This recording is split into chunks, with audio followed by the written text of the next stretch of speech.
নমস্কাৰ, মই ৰঞ্জন চৌধুৰী। 19 ছেপ্টেম্বৰ ছিংগাপুৰত ভূমিকম্প থাকে নহয়, এটা চেণ্টাৰ। এই চেণ্টাৰ আহি পালে অসম, আৰু পিছত দেখা গৈছে বম্বেটো অলপ চুইছে। এইটো শেহতীয়াকৈ বম্বে ইণ্ডাষ্ট্ৰিটো এইটো চুইছে, আৰু অসমৰ উৎপত্তিস্থল যোনটো, তাত কিন্তু স্তব্ধ হৈ গৈছে। মোটামুটি অসমত ভূমিকম্পৰ যি জোকাৰণি এই মুহূৰ্তলৈকে কিন্তু চলি আছে। আজি দিনটোতো চলি আছে। আজি হ'লগৈ একজেক্টলি, মোৰ যদি ভুল নহয়, 4 ছেপ্টেম্বৰ। আজিও চলি আছে। কথাটো হ'ল যে মই নিজৰ মানুহ হওক, আন মানুহ হওক, মই সকলোকে চান্স দিওঁ। তো নিশ্চিতভাৱে মই গৰিমাকো চান্স দিব খুজিছোঁ, চান্স দিম। তো এই 19 তাৰিখৰ পৰা যি জাৰ্ণি, তাৰে খুব চুটি এটা মই ভিডিঅ' বনাই আছোঁ। তো আপোনালোকে শেষলৈকে চাব। সেইটো এতিয়া দেখিছোঁ বহুতে ভয় খাই আছে। এনেকুৱা ভয় মইতো আচৰিত খাইছোঁ যে ধৰি লওক কোৰ্টৰ জাজ, ৰিটায়াৰ্ড জাজ, তেওঁলোকো ফোনত কথা পাতিবলৈ মোৰ লগত ভয় খাইছে। এনেকুৱা এটা পৰ্যায়। বাকী উকিল চুকিলটো বাদেই দিয়ক, কোনো মন্তব্য দিবলৈ ভয় কৰে। তো সাধাৰণ মানুহ কি অৱস্থা। কিন্তু হয়, জুবিন গাৰ্গৰ যি অনুৰাগী, তেওঁলোকৰ কিন্তু কোনো ভয় চয় নাই দেই। তেওঁলোকে কৈ আছে, তেওঁলোকে কিন্তু তেওঁলোকৰ যি এই ভূমিকম্পৰ জোকাৰণি কিন্তু এতিয়ালৈকে আছে, এই মুহূৰ্তলৈকে। তো গতিকে গৰিমাৰ এইটো আমাৰ ভাৰতবৰ্ষখন আপোনালোকে জানে, এই মুহূৰ্তলৈকে যিমানে আপুনি নাৰী সশস্ত্ৰীকৰণ, আপোনাৰ মহিলা বিল টিল পাছ হৈছে, যিয়ে কওক আপুনি, মূল কথাটো হ'ল যে আমাৰ যি ভাৰতবৰ্ষৰ সমাজ ব্যৱস্থাত এই মুহূৰ্তটো বিশ্বগুৰু হোৱাৰ পিছতো দেখা গৈছে পুৰুষতান্ত্ৰিক এটা মানসিকতা, পুৰুষতান্ত্ৰিক সমাজ ব্যৱস্থা। স্বাভাৱিকতে যদি সময়ৰ আগত কাৰোবাৰ মৃত্যু হয়, মৃত্যু হোৱাৰ লগে লগে কিন্তু ফাৰ্ষ্ট চাৰ্জটো আহিব এই বোৱাৰীৰ ওপৰত। তই কুলক্ষণীয়া, তই ডাইনী, মোৰ ল'ৰাটোক খালি, অমুক তমুক কিবা কিবি। আৰু ইয়াৰ পিছৰ পৰা কোনোবা এইবিলাকক চালে বোলে যাত্ৰা বেয়া হয়, এই ধৰণে। এইটো আমাৰ যিমানে আপুনি জিন্স পিন্ধক, যিয়ে কৰক বাৰু, ঘূৰাই পকাই এণ্ড অফ দি ডে এইটোৱে। কিন্তু তো আমি দেখিছোঁ যে আৰম্ভণিৰ পৰা গৰিমাৰ ওপৰত কিন্তু কিছু ছ'চিয়েল মিডিয়াত বিভিন্ন ধৰণৰ প্ৰশ্ন উত্থাপিত কৰিছে যে আপুনি এইটো কেলে কৰা নাই, সেইটো নকৰে কিয়, অমুকটো নকৰে কিয়। সেইটো কিন্তু চাৰ্জ হৈ আছিলে। আৰু এয়া অকল পুৰুষতান্ত্ৰিক ব্যৱস্থা নহয়, তাত দেখা গৈছে মহিলাবিলাকৰো, ছোৱালীবিলাকৰো এইটো, যিহেতু তেওঁলোকে জুবিনৰ অনুৰাগী, ভণ্ড নহয়, প্ৰকৃত অনুৰাগী। এইটো কাৰণে হোৱাটো খুব স্বাভাৱিক কথা। যদি পৰিয়ালৰ মানুহে কৈ দিব পাৰে যে তই কুলক্ষণীয়া বুলি, তো গতিকে অনুৰাগীৰ মাজত এইটো হ'বই। তো প্ৰথম অৱস্থাটো মোৰ যোনটো অবজাৰভেশ্যন দেই, মোৰ অবজাৰভেশ্যন এতিয়ালৈকে ভুল হোৱা নাই। তেওঁৰ যি গৰিমাৰ যি এক্টিভিটিজ বা যি একশ্যনবিলাক যথেষ্ট সন্দেহজনক আছিলে। সন্দেহজনক থকাৰ কাৰণে জুবিনৰ আপোন যিবিলাক মানুহ, অৰ্থাৎ অনুৰাগীসকলে কিন্তু বিভিন্ন প্ৰশ্নবান গৰিমাক কৰিছে। গৰিমা প্ৰপাৰলি উত্তৰ দিব পৰা নাই। হয়তো এনেকুৱা হ'ব পাৰে হিন্দী ফিল্মৰ নিচিনা, তেওঁ কোনো একশ্যন কৰা বা কিবা কোৱাৰ কোনো অৱস্থাতে নাছিলে। হয়তো তেওঁক বেলেগ এটা কোনো ফ'ৰ্ছে, বেলেগ কোনো এটা গ্ৰুপে তেওঁক কণ্ট্ৰল কৰি আছিলে, এনেকুৱাতো হ'ব পাৰে। কাৰণ আমি বেয়া ছাইডটো নহয়, তাৰ কি হ'ব পাৰে, সম্ভাৱনীয়তা কি, সেইটো সম্পৰ্কে আমাৰ জনাটো দৰকাৰ। আৰু তাতকৈ ডাঙৰ কথাটো হ'ল হিমন্ত বিশ্ব শৰ্মা ডাঙৰীয়া, আপোনালোকে জানে যে বহুত টেঙৰ ৰাজনীতিবিদ, বহুত টেঙৰ, ধূৰ্ত বুলি নকওঁ আৰু, বেয়া কথা, বহুত টেঙৰ ৰাজনীতিবিদ।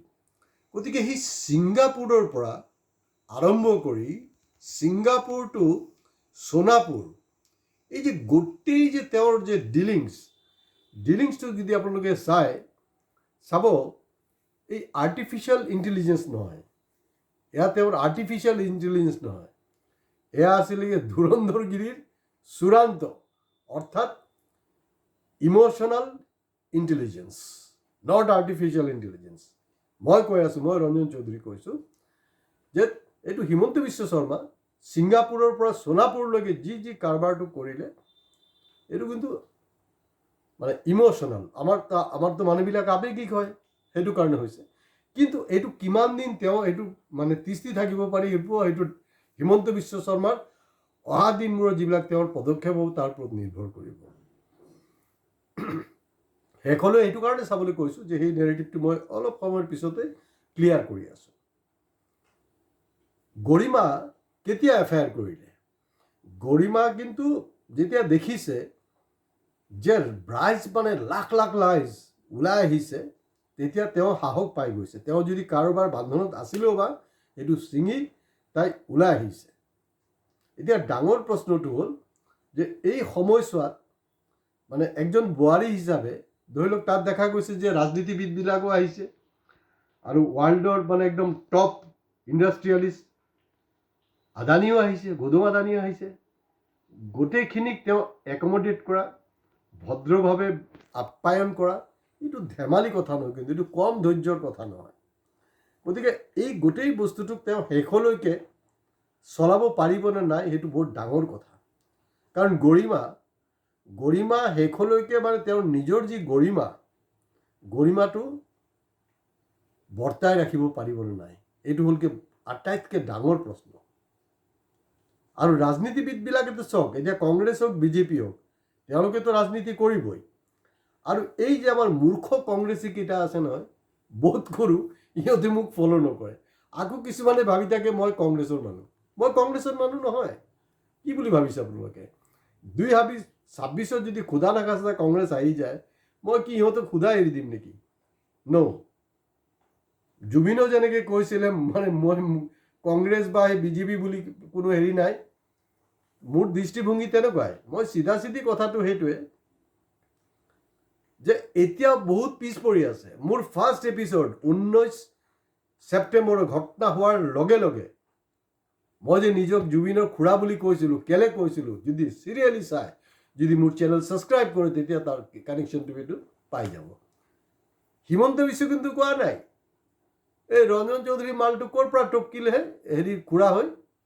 হিম্মত নাই হিমন্ত বিশ্ব শৰ্মাৰ। কাৰণ হিমন্ত বিশ্ব শৰ্মাৰ অনুৰাগীও কিন্তু জুবিনৰ যেনেকৈ অনুৰাগী, তেওঁৰো অনুৰাগী আছে, অনুৰাগী কিন্তু চাই আছে। আৰু সেইদিনাখনৰ এপিছড 19 তাৰিখৰ এপিছড চাব, মই য'ত কৈছিলোঁ যে CBI নহয়, কাৰণ তেওঁলোকৰ ছাকচেছ ৰেট মাত্ৰ 2%। তেওঁ কিমান বঢ়িয়াকৈ গেমটো খেলিলে, ছাকচেছ ৰেট 2%। মই প্ৰথম দিনাখনেই কৈছিলোঁ যে বৰ্তমান ভাৰতবৰ্ষৰ সুপ্ৰিম কোৰ্টৰ চিফ জাষ্টিছৰ তত্বাৱধানত এইটো এটা ক্ৰিমিনেল কেছ, মানে জুডিচিয়াৰী মেটাৰ, সেই বস্তুটো তাৰ যোগেদি এইটো নিষ্পত্তি হ'ব লাগিব। এতিয়া চাওক, হিমন্ত বিশ্ব শৰ্মাৰ টেঙৰ মানুহ, এওঁতো ঠিক ধৰি পেলালে। তেওঁৰ অনুৰাগীবিলাকে কিন্তু মোক ফ'ল' কৰিছে। কংগ্ৰেছে কি গৌৰৱ, কি সৌৰভ, অমুক তমুক যি আছে, দেৱব্ৰত কোনো নহয়, অখিলতো অখিলে আৰু নাচি থাকে। সিও কি কম পলিটিক্স কৰি আছে নেকি? লুৰিং। তাৰতো এতিয়ালৈকেতো সি আছুৰে নেতা হৈ আছে দেখোন। আছুৰ যে গুণটো আছে এতিয়াৰ পৰা তাৰ গাৰ পৰা যোৱাই নাই। এতিয়া চামকানো কৈছে স্পেচিয়েল ইনভেষ্টিগেশ্যন নহয়, মোৰ কেছ CBI ED ৰেফাৰ কৰিবলৈ। চাওকচোন, আৰু ঠিক জেগাত ধৰিছে হিমন্ত বিশ্ব শৰ্মা। চাওক, পলিটিক্স কোনে কৰি আছে? পলিটিক্স এওঁলোকে কৰি আছে। তাৰমানে চামকানো জানে যদি মই CBIৰ ওচৰলৈ যাওঁ বাচি যাম। আৰু এই যে জ্ঞানী আৰু মূৰ্খকেইটা কংগ্ৰেছৰ নেতাকেইটাই গম নাপায়। আৰু ঠিক এইটো কংগ্ৰেছে উত্তৰ কি দিব? কিবা উত্তৰ আছে নেকি? কোনো উত্তৰ নাই। তো গতিকে এই যে এণ্টায়াৰ যাত্ৰাটো, গৰিমা যদি তেওঁৰ গৰিমাটো বজাই ৰাখিব নোৱাৰে, তেতিয়াহ'লে মই কিন্তু বোৱাৰী তোক কৈ দিছোঁ, তোকো মই সোধাই নেৰো, চিধি আমি বিচাৰোঁ যে তুমি নায়িকা হিচাপে থাকা। খলনায়িকা যদি ক'ৰবাত মই গুণটো পাই যাওঁ, কাৰণ ল'ৰা আমি হেৰাইছোঁ, গতিকে তোমাকো এৰা নহ'ব। গতিকে তোমাৰ যি গৰিমা, সেই গৰিমাটো নিজে চেষ্টা কৰা বৰ্তাই ৰাখিবলৈ। আজি ভিডিঅ' ইয়াতে শেষ কৰিছোঁ। শ্বেয়াৰ কৰিব, মই জানো আপোনালোকে কমেণ্টছ কৰিবলৈ বহুত ভয় খাই আছে। প্লিজ লাইক কৰক আৰু ছাবস্ক্ৰাইব কৰক। নমস্কাৰ।